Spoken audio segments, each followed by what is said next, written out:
Assalamualaikum warahmatullahi wabarakatuh. Perkenalkan, nama saya Muhammad Abdul Hadi Amrul dan NPM 23150618. Pada kesempatan kali ini saya akan menjelaskan dua program atau dua kode mengenai implementasi algoritma. Yang pertama itu ada algoritma reasoning. Di sini saya menggunakan algoritma forward chaining. Jadi program ini dimulai dengan mendefinisikan aturan atau rule sebagai kumpulan pasangan gejala dan kesimpulan. Jadi setiap kali ditemukan gejala tertentu, maka sistem akan menghasilkan sebuah kesimpulan yang logis berdasarkan aturan yang ada.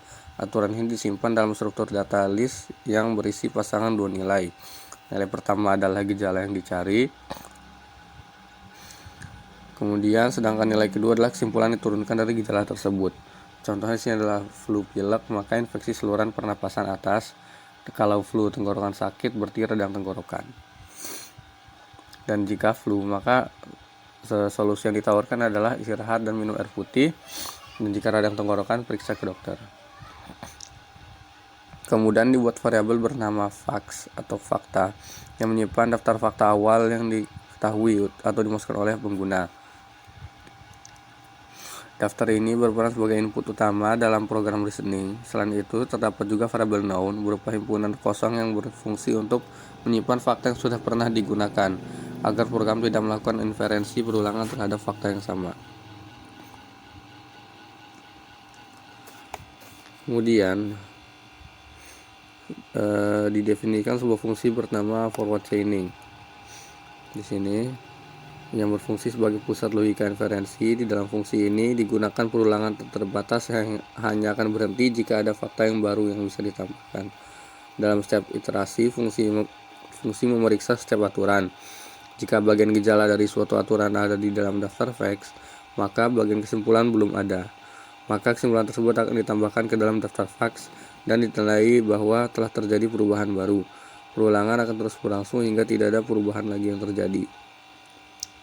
Artinya sistem sudah menghasilkan semua kesimpulan yang bisa dicapai dari gejala awal. Kemudian setelah fungsi inferensi selesai, program akan meminta input dari pengguna berupa gejala yang diketahui, yang dimasukkan dalam satu baris teks dan dipisahkan oleh koma. Di sini. Kemudian input ini kemudian dipecah menjadi daftar lalu disimpan ke dalam variabel facts. Setelah itu program menghitung probabilitas dari inferensi yang terjadi berdasarkan perbandingan antara jumlah gejala awal dengan total hasil inferensi. Probabilitas ini ditampilkan sebagai persentase untuk menunjukkan tingkat keyakinan sistem terhadap kesimpulan yang diberikan. Terakhir, sistem mencetak daftar fakta yang disimpulkan yang berhasil diperoleh sebagai hasil akhir dari proses reasoning. Mari kita coba saja kodenya.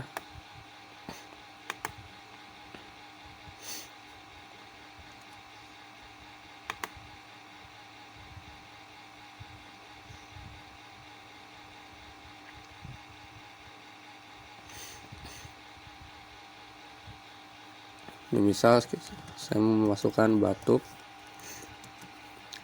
dan pilek.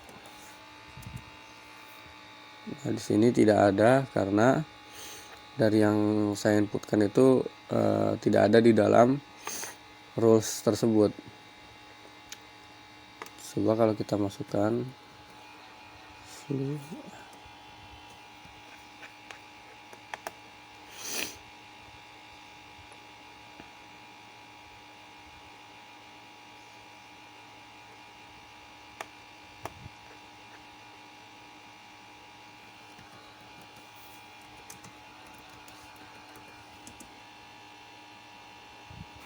Nah, di sini jika kita memasukkan flu dan pilek, berarti ada kemungkinan infeksi saluran pernapasan atas.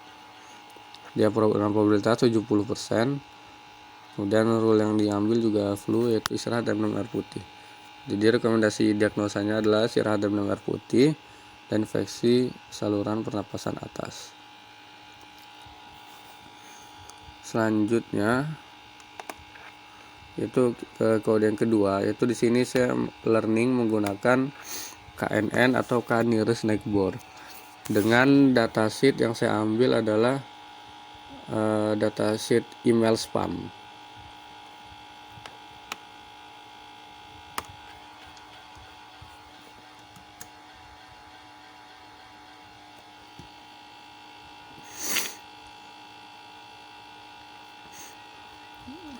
Jadi di sini sebenarnya dalam datasheet tersebut ada email yang sudah diambil dan di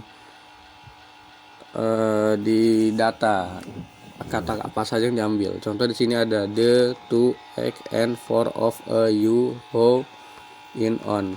Nah, nanti di situ di data email 1 ada berapa jumlah kata tersebut, dan nanti diseleksi menggunakan nearest neighbor, email manakah yang merupakan email spam.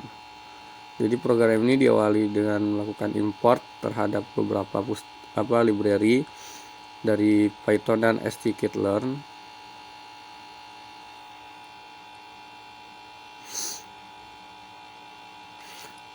Kemudian Pandas digunakan untuk memproses dan membaca dataset dalam format CSV, karena library ini sangat yang kuat atau yang cocok untuk Python. Lalu ada trend test split dari scikit-learn diimport untuk membagi dataset menjadi dua bagian, data pelatihan dan data pengujian. Kemudian Neighbor classifier diimport sebagai model klasifikasi utama yang akan digunakan, sedangkan classification report dan accuracy score digunakan untuk mengevaluasi performa dari model setelah dilatih. Kemudian setelah library diimpor, program membaca dataset CSV bernama emails.csv, yaitu dataset yang sudah saya download sebelumnya, menggunakan fungsi dari Pandas, lalu menyimpannya dalam sebuah variabel. Dataset ini memungkinkan data numerik dari email beserta kolom target yang menunjukkan apakah email tersebut spam atau bukan. Data tersebut kemudian dipisahkan menjadi dua bagian fitur dan bagian label. Fitur adalah semua kolom kecuali kolom prediction, dan label atau target adalah kolom prediction itu sendiri yang berisi nilai 0 untuk email normal dan 1 untuk nilai spam. Setelah data dipisahkan, program menggunakan fungsi trend test split di sini itu untuk membagi data fitur dan label menjadi data pelatihan dan data pengujian dengan rasio tertentu. Misalnya 80% untuk pelatihan dan 20% untuk pengujian. Ini dilakukan agar model bisa belajar dari sebagian data lalu diuji pada data yang belum pernah dilihat sebelumnya untuk mengatur akurasinya. Kemudian model KNN dibuat menggunakan konstruktor Neighbor classifier dengan parameter n_neighbors. Diatur ke angka tertentu, misalnya 5. Artinya model akan menggunakan 5 tetangga terdekat untuk memutuskan kelas dari sebuah data baru. Setelah model dibuat, kemudian dilatih menggunakan data pelatihan melalui fungsi fit, di mana model mempelajari pola dari fitur dan label. Setelah proses pelatihan selesai, model digunakan untuk melakukan prediksi terhadap data pengujian menggunakan fungsi predict.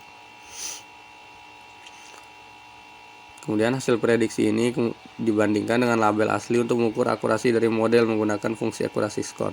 Selain itu, fungsi classification report digunakan untuk memberikan metrik evaluasi yang lebih detail seperti precision, recall, dan F1 score untuk masing-masing kelas, baik spam maupun bukan. Hasil evaluasi ini ditampilkan ke layar agar pengguna dapat melihat performa dari model KNN yang telah dibuat.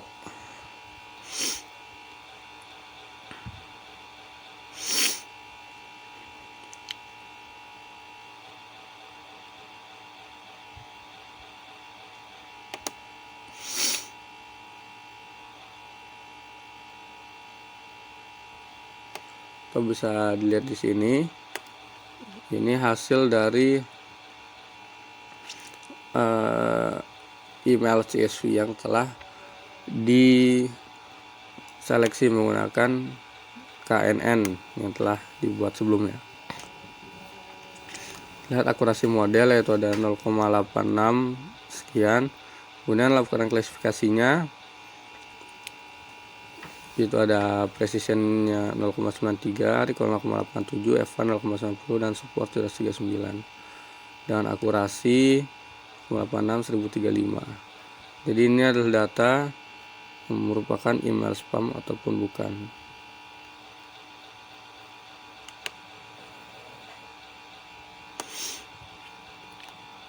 Oke, sekian yang dapat saya sampaikan. Jika ada kurang saya mohon maaf. Wassalamualaikum warahmatullahi wabarakatuh.